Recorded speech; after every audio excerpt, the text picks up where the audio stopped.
مجدد الفسانی رحمہ اللہ تعالی، اکبر جلال الدین اکبر کا نام سنا ہوگا آپ نے. آج سے تقریباً 500 سال پہلے ہم چلے جاتے ہیں. نام سنا ہے جلال الدین اکبر؟ اکبر بادشاہ کے نام سے ہندوستان، جس میں بنگلہ دیش بھی تھا، جس میں پاکستان بھی تھا، برما بھی تھا، اس پورے ایریے پر حکومت کس کی تھی؟ شہنشاہ جلال الدین اکبر کی. تقریباً 48 یا 50 سال حکومت کی ہے. اتنا طاقتور ترین بادشاہ.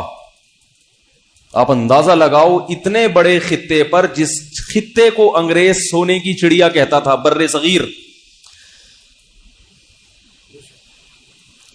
ہر موسم ہے یہاں پہ، ہر قسم کی پیداوار ہے، ہر قسم کے معدنی ذخائر. اتنی دولت تھی بر صغیر میں کہ عالمگیر بادشاہ رحمت اللہ علیہ نے ایک دفعہ ارادہ کیا کہ میں ہندوستان کی دولت کو سرکاری سطح پہ گننا شروع کرتا ہوں. عاجز آ گئے. یہ تاریخی کتابوں میں لکھا ہوا ہے. اتنا سونا کہ سرکاری سطح پہ ملازمین لگا دیے گئے کہ ان سونے کو گننا شروع کرو. صرف جو سونے کی اشرفیاں تھیں، حکومت اس کام سے، بولو بھائی، ایسا دولت مند تھا بر صغیر. یہ ساری دولت کہاں ہے پتہ ہے آپ کو؟ گورے لے گئے. جو گوروں نے ترقی کی، آج مسلمانوں کو تانا دیا جاتا ہے کہ تم ترقی میں پیچھے، تو وسائل تو جب سارے وہ لے گئے ہیں تو ہم تو چپڑاسی کا کام کر سکتے ہیں. بھائی جس کے پاس پیسہ ہو ترقی تو وہ کرے گا نا. پیسہ نہیں ہے تو آپ اس کی فیکٹری میں ملازم لگ سکتے ہو میرے بھائی، وہ فیکٹری تو وہ لگائے گا. تو یہ اسلام یا مسلمانوں کی وجہ سے نہیں ہے، ہمارے سارے وسائل. تو تنزل کیوں ہوا؟ ہمارے حکمرانوں نے ایسے کام کرنا شروع کر دیے تھے جن کی کوئی لاجک، بولو بھائی. خلافت عثمانیہ کے خاتمے کی وجہ بھی یہ بنی. جب تک لاجک سے چلتے رہے اللہ کی مدد بھی ہوتی رہی. اور ہم نے 700-800 سال دنیا پہ ترکوں نے حکومت کی ہے، بہت بڑے خطے پر. اور آج سے 400 سال پہلے انگریز ہماری یونیورسٹیوں میں پڑھنے کے لیے آیا کرتے تھے اور ہماری ڈگریوں پہ فخر کیا کرتے تھے. تو میں یہ عرض کر رہا تھا کہ جلال الدین اکبر جو تھا، اس کے پاس مختلف قسم کے درباری اور فرقہ پرست مولوی مختلف مسلکوں کے بیٹھتے رہے. وہ کنفیوز ہوتا رہا. پھر ادھر سے سکھوں نے اور ہندوؤں نے بھی اس کو، تو آہستہ آہستہ وہ بگڑنا شروع. قصہ مختصر بتاؤں گا. ایسا بگڑا ہے کہ لبرل پنے کی انتہا کو پہنچ گیا.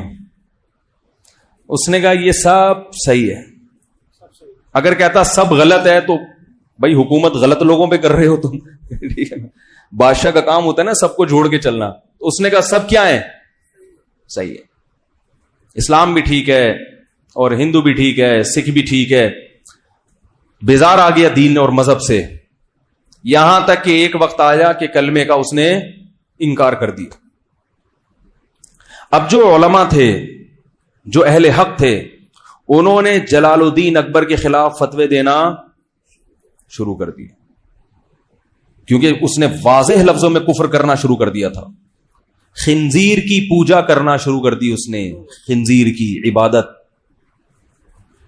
اتنا براڈ مائنڈیڈ تو ہمارے زمانے میں بھی خنزیر کی ختنے پر پابندی لگا دی.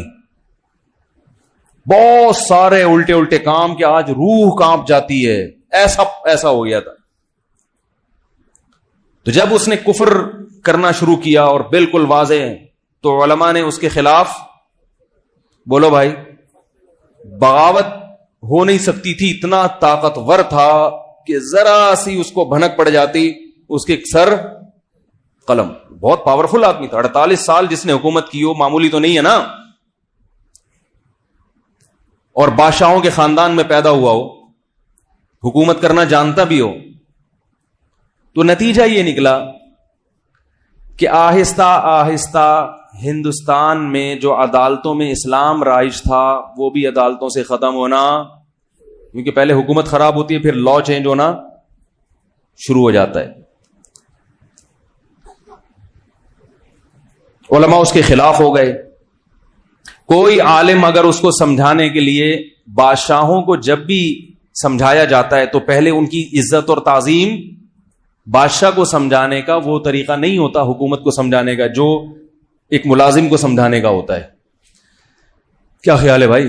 ملازم کو آپ ایک دفعہ بولے کہ بھائی انسان کا بچہ بن جا، تیرے کو میں نے کیا کر گیا تھا، اس پہ وہ اپنی بے عزتی محسوس نہیں کرے گا. بادشاہ کو اگر آپ بولے گے انسان کے بچے بن جاؤ، اس کے منہ پہ جب آپ ایسے بولو گے تو وہ آپ کو کچھ اور بنا دے گا. اس موقع پر مجدد الف ثانی کا مطلب دوسری 1000ویں صدی، 1000 سال ختم ہو چکا تھا اور دوسرا 1000واں ہجری کا. حدیث میں آتا ہے نا، اللہ تعالیٰ ہر صدی کے شروع میں کسی ایسے مجدد کو بھیجے گا تو دین کی تجدید کرے گا. یہ صحرا مجدد الف ثانی رحمت اللہ علیہ کے سر جاتا، اور اتفاق سے وہ بھی حنفی تھے. میں پھر بھی کہہ رہا ہوں، میرا مقصد اس کو ہائی لائٹ کرنے سے آپ کو حنفی بنانا نہیں ہے، احناف کا بغض آپ کے دلوں سے نکالنا ہے کہ یہ کارنامہ بھی کسی حنفی کے کھاتے میں گیا ہے، ورنہ ہندوستان میں اسلام تہز نہز ہو گیا تھا. یہ وقت کے بہت بڑے عالم تھے اور تصوف میں بھی انتہا کو پہنچے ہوئے تھے. تصوف کا تذکرہ بھی اس لیے کر رہا ہوں تاکہ تصوف کا بغض جو آپ کے دلوں میں بھرا ہوا ہے نا، وہ بھی نکالوں. صوفیوں کی 2 قسمیں ہیں، ایک بدعتی اور ایک قرآن و سنت کے پابند. آپ تصوف کا سرے سے ہی انکار کر دو، یہ غلط ہے، یہ غلو ہے، یہ مبالغہ ہے. دین کی خدمت میں، دین کو بچانے میں جہاں مجاہدین کا بہت بڑا کردار ہے، صوفیاء کرام کا کردار بھی کسی سے کم نہیں ہے. اور جہاد میں بھی صوفیہ کا بہت بڑا کردار ہے. اکثر بڑے بڑے جو اسلامی تاریخ میں ہیروز گزرے ہیں، وہ کسی بزرگ سے ان کا باقاعدہ اصلاحی تعلق تھا اور کسی کی صحبت میں رہ کے انہوں نے اللہ اللہ کرنا سیکھا تھا. جب تک اللہ کے عشق کی چنگاری بزرگوں کی صحبت میں رہ کے دل میں نہیں لگتی، اس وقت تک اتنے بڑے کارنامے انجام دینا انسان کے لیے بہت مشکل ہے. خشک علم جو ہے نا، خشک علم، یہ انسان سے کوئی بڑا کام نہیں کرواتا. تو مجدد الف ثانی رحمت اللہ علیہ نے پورے بر صغیر کا سفر کیا اور اس کا ارادہ کیا کہ اکبر بادشاہ کا قرب حاصل کر کے، محبت کے ساتھ اس کی تعظیم کر کے، بہت آرام سے، امن اور شانتی کے ساتھ اس کو رام کرنے کی، بولو بھائی، کوشش. اور یہ ظاہر اس کو پہلے ثابت کر دیا جائے اپنے عمل سے کہ نہ ہمیں حکومت کی لالچ اور نہ ہمیں پیسوں، نہ ہمیں کوئی مدرسے کا چندہ چاہیے آپ سے. آج کوئی کسی حاکم سے ملتا ہے نا، اس کو نماز سمجھانے کے لیے، زکوٰۃ، تو وہ سمجھ جاتا ہے کہ مقصد کیا ہے مدرسے کا. مدرسے کا چندہ لینا بھی کوئی بری بات نہیں ہے، لیکن ایسے موقع پہ لینا. مجھے ایک صاحب کہنے لگے، وہ کیا بیان ہوا تھا میرا زبردست، تو انہوں نے کہا اب آپ ایک چندے کا بھی اعلان کریں. میں نے کہا اگر میں نے ابھی کوئی بھی کام ہو، چاہے غریبوں کے لیے چندہ کیوں نہ ہو، میں نے ابھی اعلان کیا تو لوگ بولیں گے مولوی صاحب چورن بیچنے آئے تھے. کیا بیچنے آئے تھے؟ چورن بیچ. پہلے نماز، روزہ، زکات، ہاں بھائی وہ مسئلہ یہ کہ وہ شاباش جیبیں خالی کرو. تو ہر چیز کا ایک موقع ہوتا ہے. چندے کے خلاف نہیں ہے، چندہ نبی صلی اللہ علیہ وسلم نے بھی کیا ہے، مگر استغنا کے ساتھ ہو. تو مجدد الف ثانی رحمت اللہ علیہ نے جلال الدین اکبر کے قریب میں ایسے علماء جو وہاں تک پہنچ سکتے تھے ان کو تیار کیا کہ تم جاؤ اور بادشاہ کا دربار جو منافق مولویوں سے بھرا ہوا ہے، اس دربار میں داخل ہونے کی کوشش کرو اور کسی طرح بادشاہ کو یہ باور کراؤ کہ ہم تمہارے خیر خواہ ہیں، نہ ہم تمہارے خلاف بغاوت چاہتے ہیں، نہ ہم تمہاری حکومت کا تختہ الٹنا چاہتے ہیں. بہت محبت سے بڑی اس کی ایک، میں نے اس پر ایک پورا بیان کیا تھا JTR میڈیا کے، اس سے پوری تاریخ آپ لوگوں کے سامنے 20-30 منٹ میں نا پورے تاریخ کا خلاصہ پیش کیا تھا. ابھی وہ تو میں نہیں بتا سکتا، کیونکہ وہ پورا جو میں اصل جو میسج دینا چاہتا ہوں وہ رہ جائے گا. تو جا کر بہت محبت کے ساتھ بہت، اور پھر آہستہ آہستہ بادشاہ کے جو شہزادے تھے جن کو حکومت ملنے والی تھی بادشاہ کے مرنے کے بعد، ان کو بھی تیار کرنا شروع کیا، محبت سے دین پر لا کے محبت کے ساتھ. یہاں تک ملتا ہے کہ مجدد الافسانی نے اکبر بادشاہ کے بیٹے سے یہ کہا کہ جب تک تو جنت میں نہیں جائے گا میں اللہ سے وعدہ کرتا ہوں کہ میں بھی جنت میں نہیں جاؤں گا، میں اللہ سے تیری اتنی سفارش کروں گا. اب آپ بتاؤ کام کس نے کیا؟ وہ علماء جو فتویٰ دے رہے تھے کہ یہ ناجائز، یہ فلانا، یہ یہودی ہے، یہ انڈیا کا ایجنٹ ہے، یہ را کا ایجنٹ ہے، یہ فلانا ہے، ان لوگوں نے تو بیچاروں میں اخلاص ہوگا مگر کام انہوں نے کیا کر دیا؟ بگاڑ دیا. کیونکہ پاور تو اسی کے پاس ہے نا. آپ کے اس کے فتویٰ دینے سے اگر اس کا تختہ الٹ رہا ہوتا، کوئی دوسری حکومت آ رہی ہوتی، پھر تو فتووں کا فائدہ تھا. طاقت اس کے پاس ہے، قوت اس کے پاس ہے. اس قسم کے فتوے صحیح ہونے کے باوجود حکمت اور مصلحت کے ہر صحیح بات ہر ایک کے سامنے کرنے کی نہیں ہوتی.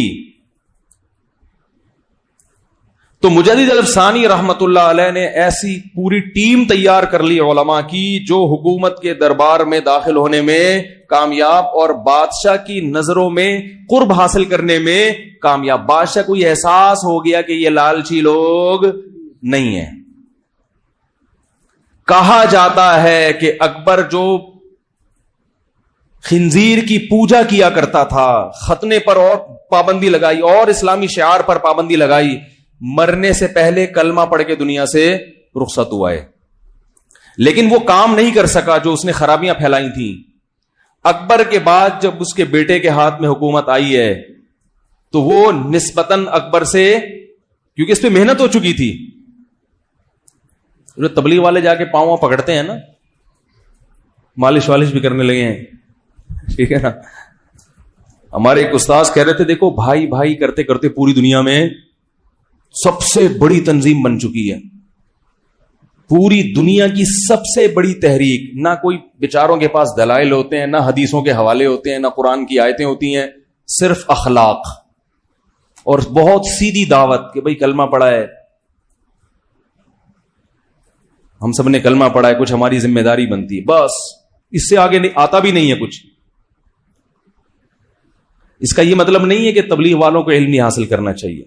میں تبلیغ والوں سے میں کہتا ہوں، میں کیا بڑے علماء کہتے ہیں کہ یہ کام بھی کرتے رہو، لیکن ساتھ ساتھ ٹھیک ہے اخلاق سے آپ پوری دنیا میں پھیل تو گئے ہو مگر صرف اخلاق کافی نہیں ہے، علم بھی ضروری ہے. خود تبلیغ کے اکابر کہتے ہیں کہ علماء سے علم بھی سیکھتے رہو. صحیح تبلیغ میں کامل لوگ وہ ہوتے ہیں جو تبلیغ میں وقت لگانے کے ساتھ کسی شیخ و مرشد سے یا کسی عالم سے تعلق بھی قائم رکھے. ایسا عالم جو علم میں مضبوط ہو. علم کے بغیر انسان گمراہی کی طرف چلا جاتا ہے، چاہے کتنا ہی مخلص کیوں نہ ہو. تاریخ میں بڑے بڑے مخلصین ہیں جو گمراہ ہوئے ہیں. تو بالآخر اکبر کی اولاد میں عالمگیر بادشاہ پیدا ہوئے، اور وہ مجدد الافسانی رحمت اللہ علیہ جو ٹیم تیار کر کے دنیا سے جا چکے تھے. حضرت مجدد الافسانی کا تو انتقال ہو چکا تھا، لیکن عالمگیر بادشاہ پیدا ہوئے، وہ مجدد الافسانی کی محنتوں کا نتیجہ تھا. اور عالمگیر بادشاہ رحمت اللہ علیہ یہ وہ ہندوستان کی تاریخ میں بادشاہ ہیں جس کی انگریز بھی آج ایمانداری کی تعریف. انہوں نے بیت المال سے تنخواہ لینا بند، ٹوپیاں سی کے اپنا پیٹ پالا کرتے تھے، قرآن کی کتابت کر کے اپنا پیٹ. ارے اتنا طاقتور بادشاہ جنہوں نے عالمگیر رحمت اللہ علیہ نا وہ گننا شروع کیے خزانے، عاجز آ گئے. اتنا پاورفل بادشاہ، اور گھر کا چولہا کیسے جلتا ہے؟ بولو بھائی، یہ کس کی محنت تھی؟ مجدد الافسانی رحمت اللہ علیہ کی محنت تھی یہ. کیوں؟ انہوں نے لاجک کو دیکھا، اسباب کو دیکھا. بھائی ایک بادشاہ اس سے لڑ کے کام نہیں بنے گا، اس کو محبت کے ساتھ. جو یہ مولویوں سے بیزار ہو گیا نا، لالچی مولویوں سے، اس کے سامنے پہلے یہ ثابت کر کے دکھاؤ کہ ہماری نظر نہ حکومت پہ ہے اور نہ تمہاری جیب پہ. کیسی محنت کی. عالمگیر رحمت اللہ علیہ پیدا ہوئے. ایک عالمگیر جو خود کھاتے تھے نا ابلے ہوئے چاول اور دال, وہ ملازمین, شاہی خاندان کے جو ملازمین تھے وہ بھی وہی کھایا کرتے تھے. ایک دفعہ ایک شاہی جو محل کا ملازم تھا, اس نے وہ دال اور پتہ نہیں پھیکے سے چاول کھائے نا, تو اس کو غصہ آ گیا کہ میں حکومت کا اتنے بڑے منصب پہ آدمی اور مجھے کھلایا کیا جا رہا ہے. غضبناک ہو گیا اور عالمگیر رحمت اللہ علیہ کے پاس لے کر آیا وہ کھانا, اور احتجاج کیا کہ